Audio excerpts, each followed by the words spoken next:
Today's shoutout goes to Eternal Duelist Soul. They just started a series that you can find in their playlist where they build custom duel discs based on different archetypes and characters. Thank you Dr. What5719 for today's video. Happy Pride everybody. This is the first of 2 videos I'm hoping to release this month. Who better to start the month with than the queer-coded king himself? And I know what you're thinking. No, Pegasus is not gay. He's asexual. I needed a break from Spirit Caller, so we're going to see how Maximillion Pegasus fares against Nightmare Troubadour. There's no better way to start a game than with a mystery dungeon personality questionnaire. Damn it, I mashed A. What is my dream? I don't want to be any of these things, but illusions are kind of spellcasters, right? Damn it, I pressed A.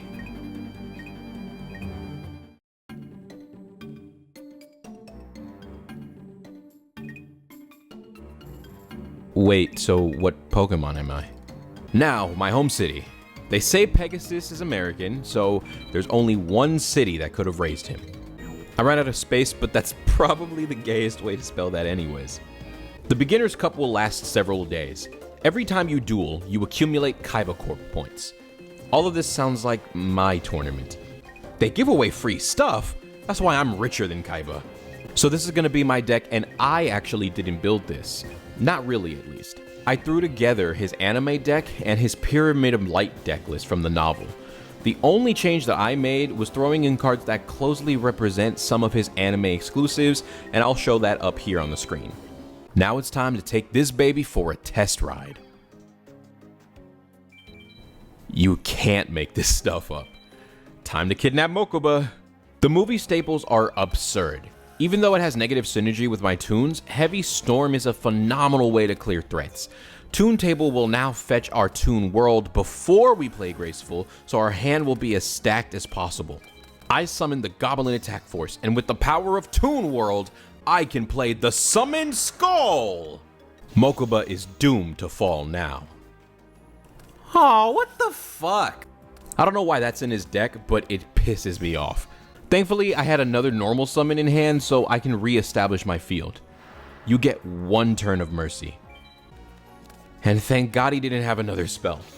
Even though I have to pay my life and I'm already below half, the ability to skip past all of my opponent's monsters and threaten them with a quick 1 or 2,000 damage is unparalleled. On the one hand, you'll lose the duel rather quickly without the right spells and traps to shut me down. On the other hand, I hardly have any defense myself. So I guess the question is, how far can we get in this game before the NPCs completely overpower me? I needed to play a lot of duels before I got to the first story cutscene, and as you can see, some hands were a complete brick house. But cards like Cannon Soldier actually surprised me with how useful they can be in the right situation. They're still not great cards, but look, I beat Yugi. He says he won't lose next time, but I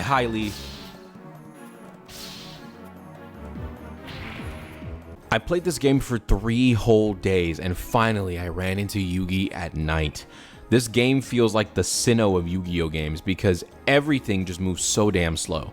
I take notice to how he seems indescribably different, and he warns me to be careful at night. Recent reports suggest that mysterious figures are attacking duelists at night. We recommend you stay at home, but if you must go out, please use extra caution. Heh, that's cause the freaks come out at night. I wander a bit and finally it happens. I get ambushed. You're screwing with me. Did Kaiba steal everything about my tournament? Already we have our very first shadow game, so good thing he has absolutely nothing going on. Even better, I start the duel with the 1900 and access to my Toon World, so I feel phenomenal. I was so nervous about the tribute animation, but seeing a dungeon worm reminded me that the Paradox Brothers don't have good single tribute monsters. I get to land my first attack and rip a card right out of the hand. This world just isn't real. Why is that even in your deck? Looking back, by the way, I don't have an answer to a Gate Guardian monster if one of those hits the field, and I'm gonna be honest, I didn't even consider that a possibility while I was doing this. The smart play was to start hitting the bodies, but make number go 0, am I right? Never punished. My deck was just a bit too powerful. Dox is the one who needs to be careful when I'm out at night. The duel caused Yugi to check on me out of concern. What a thoughtful child. A few nights later, Serenity gets kidnapped by the walking nursery rhyme, and it's up to us to save her from this shady warehouse. But now I have a whole slew of other questions. How did they rent a warehouse? Are they working for someone wealthy? Why couldn't they afford the light bill? How old are the Paradox Brothers? Does Japan just have a bunch of abandoned warehouses? Because this isn't the first time a Yu-Gi-Oh character gets trapped in one. We'll have to figure that out later though. The duel is going phenomenally as I set up my Toon Summoned Skull. I like how often I've seen him on and off screen because I recall him being the tribute monster Pegasus summoned the most. After my draws, I get 3 whole extra monsters on my field in one turn. Take that, Kaiba. The Dune Popcorn Bucket is back with a vengeance. Dox buffs it with an equip spell to dig into my life for a few extra points, instead of killing the monster that steals a card out of your hand. Once again though, he didn't have a battle trap to stop me, so it's same story, different day. Take him down, my Tasmanian Toons! Attack him directly! Dox has incredible athletic skills, but I beat him at cards, so he flees the scene. Never mind calling the police on the grown man whose name and face tattoo I know very well. Serenity is free, so that's all that matters. Once again, Yugi is so late he missed absolutely everything. There's no way I'm getting blamed for this. I literally saved her! This has to be one of Kaiba's schemes. He's trying to ruin my reputation and I have no idea why. A few more nights go by when Para finally reveals himself. We're bound for another shadow game and I don't intend to fall. My hand isn't strong, but drawing 1 poly would almost guarantee my victory. In the meantime, a 1900 is a solid thing to sit on. I don't like where this is going. That's not good. I hate where this went. Please stop. Oh. I didn't think he'd listen. I do have the goblin, so I'm not concerned because with the power of Heavy Storm, the Jirai Gumo will fall back to its original attack. I don't know if this AI is scared of having its life points, but even when he throws down another second coin toss, he didn't attack. So now I have both of my tunes ready to go. I'm gonna lose my goblins after this, but the threat is clear and my Gemini Elf clears the rest of his board. I have 2 vulnerable monsters though, but I can get nice and comfortable because he has nothing! Not attacking the elf was a massive mistake of his. I should have played the mermaid instead, but I love my goofy little guys. And now Para has nothing left to sit back on. This is why you never bite the man that signs your checks. As an aside, it's wild to me that I don't think I've ever seen Dox with the Gate Guardian cards, in game at least. It feels like it's always just Para. King Kyrule kills my goons, but with the mermaid, I not only have plenty of damage on board, but even after his destruction effect, I have enough bodies for my cannon soldier to fire for the rest of his life. If we ever get another story-based game like this, I hope the opponent actually dies in the shadow game. Ruins my immersion. Yugi thinks someone suspicious is interfering with Kaiba's tournament. He reiterates that both Para and Dox used to work for me. I don't appreciate these accusations, but we'll cross that bridge when we get there, I suppose. I woke up the next day and I feel sick seeing a minor in my room. I might have murdered senior citizens, profited off of stolen cultures, and endangered the lives of several school children, but it was never sexual. You have no idea how many people think they know what kind of island this is. In any case, in true Kaiba fashion, I was invited to the finals with as much disrespect as possible. Joey and Yugi congratulate me even though they're going to be my opponents because that's the type of people they are. Now we get to see a duel that never happened as I'm set against Joey Wheeler first. It's time to duel. I won the coin toss and I have a phenomenal hand. I want to save my goblins in case I need their strength later, so I set a monster in defense. I completely forgot Tiger X was a card, but here it is in front of me. You know what's better than a tiger with an X? A gator with an X. Straight from the world of cartoons, his defensive maneuvers were just too great for Wheeler to handle. In main 2, he plays Dangerous Machine Type 6, and I had a decision to make. Its effect is determined by the die, but it has the chance to rip my hand or pop any card on my field. So I use my counter trap, Solemn Judgment. It's very early to forfeit half of my life total, but if I lost my spell card, my entire plan would be devastated.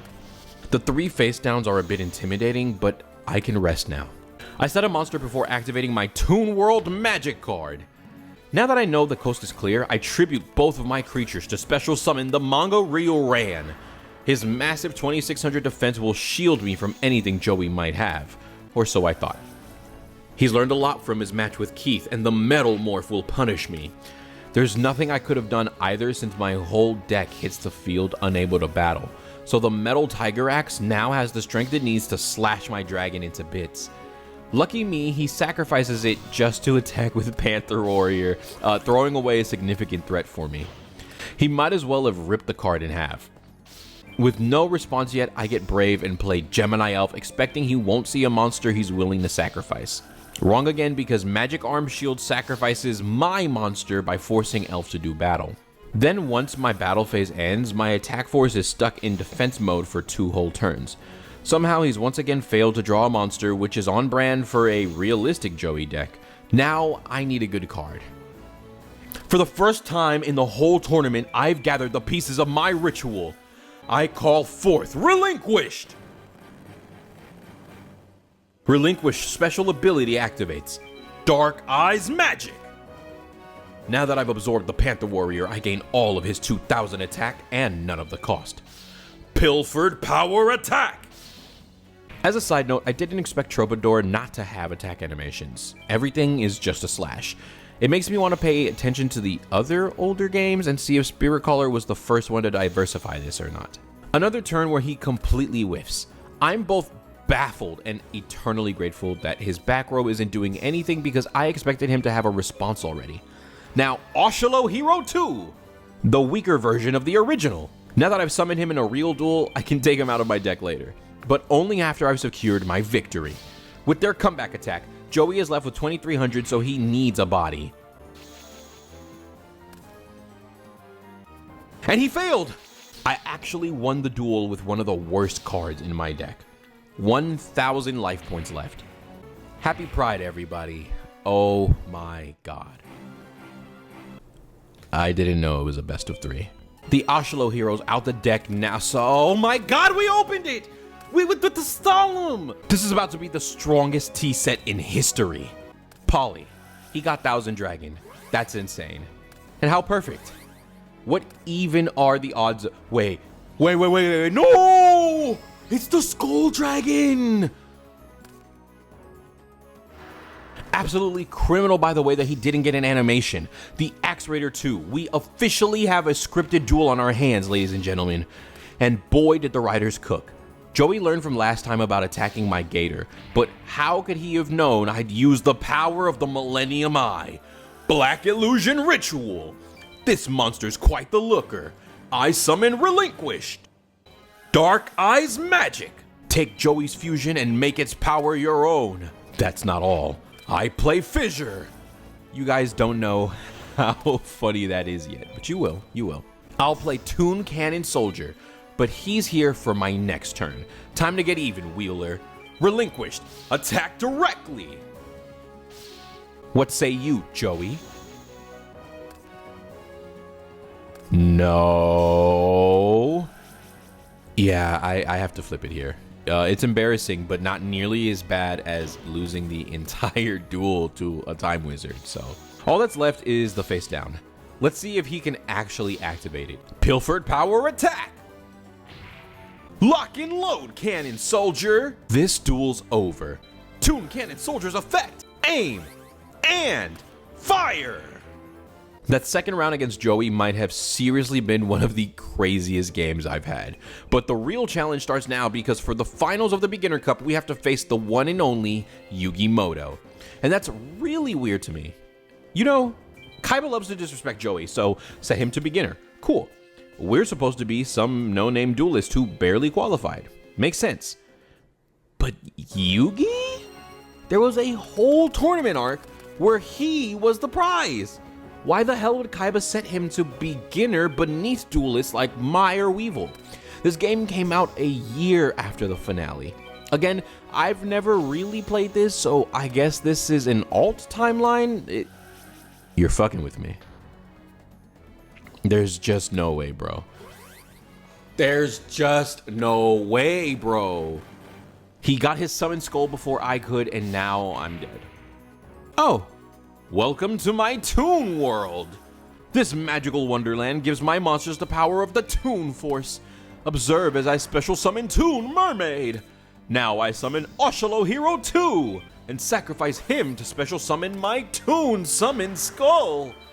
You're lucky I can't attack this turn, so I have to end here. That's it. He's officially stronger than every single monster in my entire deck. And my only way out is to play a 2 tribute monster and a heavy storm, which would kill my own Toon World and then all of my monsters. I find another skull and start attacking directly, and to my surprise, he left my demon alive, so I get to take a huge chunk of his life next turn, but a Toon monster that can be special summoned costs you 500 life every time it does battle. So by the next turn, I was dead. Can't forget this. Now I have to secure 2 wins in a row, and honestly, this is a wild hand to have. I have my 2 highest attack monsters, my best normal summon, draw power, and my exchange. I struggle coming to a decision about when to use it though.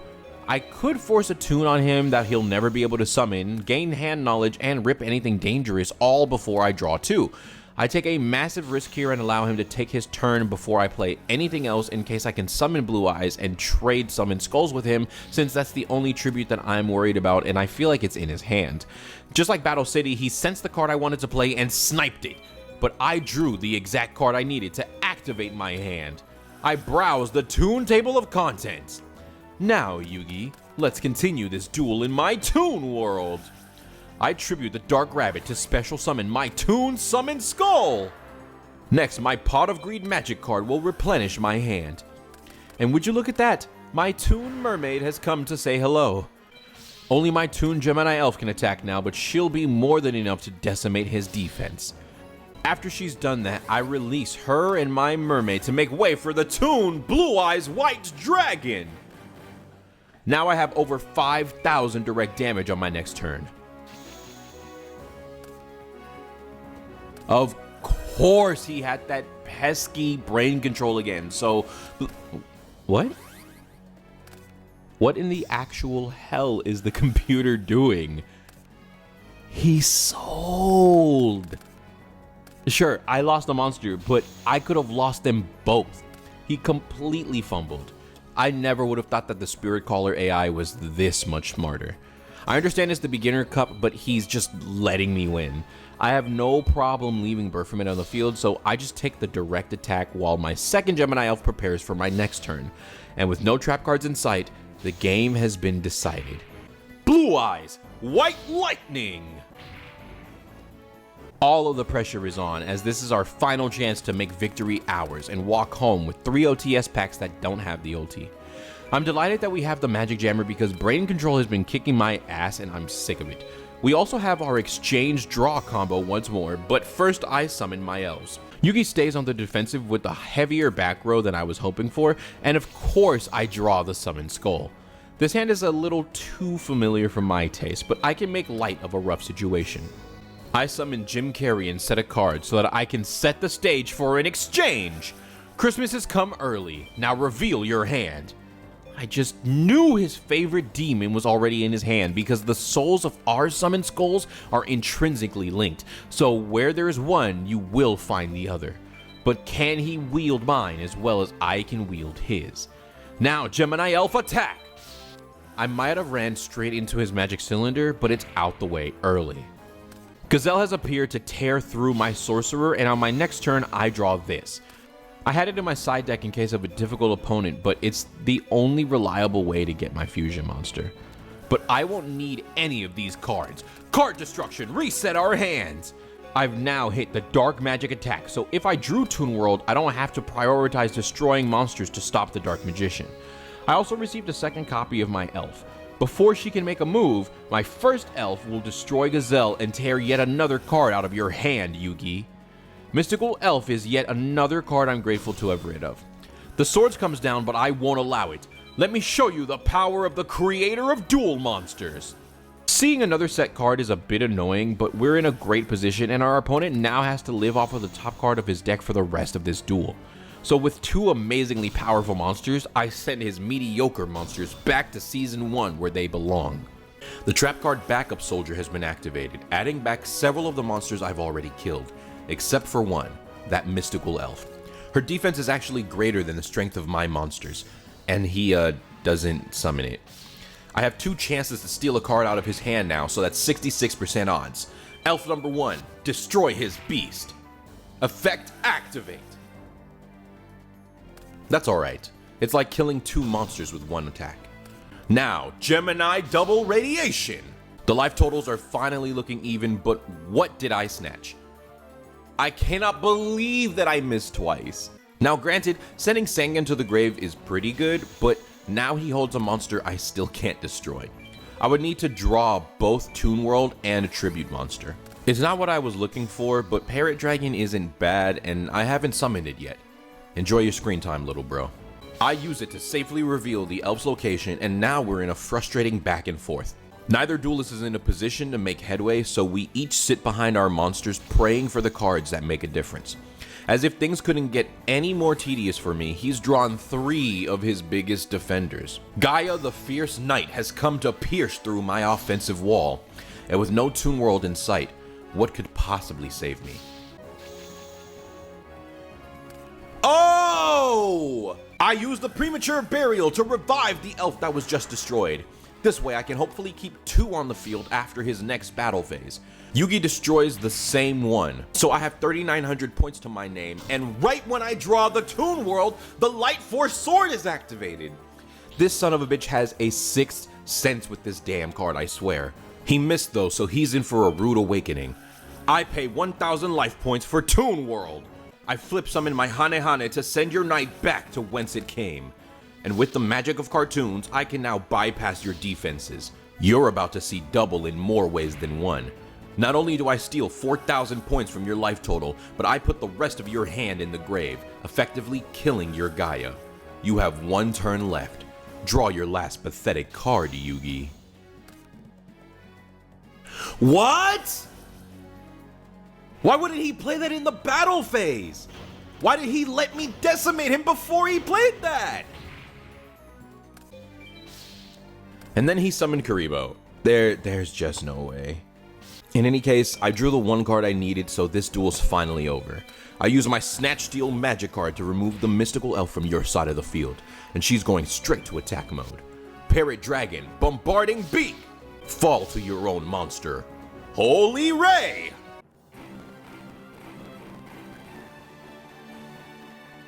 In the final hour, I've managed to do it. But now I see why Yugi's the beginner cup, because I had no business winning this duel. The beginner's cup duels have ended. The champion is Pegasus, as it should. I didn't even need to cheat this time. Allow me to give the champion Pegasus the special prize, $10. Now I can buy 6 booster packs. The prize is missing. We're having technical difficulties. As in, technically it was stolen, or technically you're fired, because we all saw how Kaiba acted when Yugi lost a duel. When he finds out you let some punk walk freely through your facility and steal something of great value, how do you think he's gonna react? And this game is in English. English Kaiba has fired people for less. You don't need to narrate what's happening on screen. This isn't the Wonder Pets on DS. I spend the entire night canvassing a city by myself, trying to look for someone that I'm told is a criminal, because not only do we not have police until 5Ds, but even Kaiba Corp won't solve their own robberies. Joey got thrashed in a warehouse, and who else could it be but Bandit Keith? It's in his name, as if I couldn't look any more suspicious. So it's up to me to put him down so that the gang doesn't think that I'm involved in all this. I'm going second, which is a bit of a shame since I can't actually use my battle phase. And what a brick fest. Since I have so many monsters in my deck, I use table to search for Toon World. That way my monsters are live and I can actually play my special summons if I draw them. Until then, this Toon Alligator is going to have to put in some work and hold down the front lines. Keith does have an alarming number of face downs, so after I summon my elf, I end my turn. This way, if he has a way to destroy my spell, I don't lose my elf automatically. Lo and behold, Keith sacrifices 2 monsters on his field for the slot machine? I had toys of this card, but I completely forgot anyone had this in their deck. I had swap meet stickers of him too. They loved using him for some reason. With no other way out, I activate the Toon World. With all these bricks in my hand, I have plenty of fodder for my cost down. Now I can play my Toon Summon Skull with no sacrifice. Next turn, he'll start taking serious damage. but he just drew into the Metal Morph trap card. When a metallized monster attacks, it temporarily gains half of my monster's points, allowing it to run over basically any monster it pleases. Then he had the limiter removal too. He loses his monster, but I take 4,600 points of damage, leaving me just above 12. I have nothing to play, and even if I did, I know his set is that blast sphere he searched earlier. It's over for me. I was curious though, so I went back to take out a lot of the bad cards in Pegasus's deck, and I wanted to try again with something much less bricky, I hope. He started off super soft, and I led with my Gemini Elf. There's that pot of greed again, but he won't be the only one drawing this turn. He will, however, be the only one with a tribute this turn. Tribute Doll summons forth his ace monster, the Barrel Dragon. With its Proton Blast, it destroys any monster as long as 2 out of 3 of its barrels function. It jammed. But unlike Duelist Kingdom, it can still attack, though the effect of Tribute Doll gives me 1 turn this time. With 2 Toon Tables in my hand, I have a play, but it still comes down to luck. First, I search for and activate my Toon World. Then, Gemini Elf destroys Mech Chaser to rip for 1 and reduce the damage that I might take if this fails. Next, I play Dark Rabbit and tribute both of my monsters for the Toon Blue Eyes White Dragon. Its 3,000 could wall, but that's only if it survives the 50-50 with Barrel's effect. Keith replenishes his hand. Now here it comes. He hit. The Proton Blast destroyed the only monster in my deck strong enough to survive. Snatch Steal is the last card in my entire deck that could save me, so of course I don't draw it.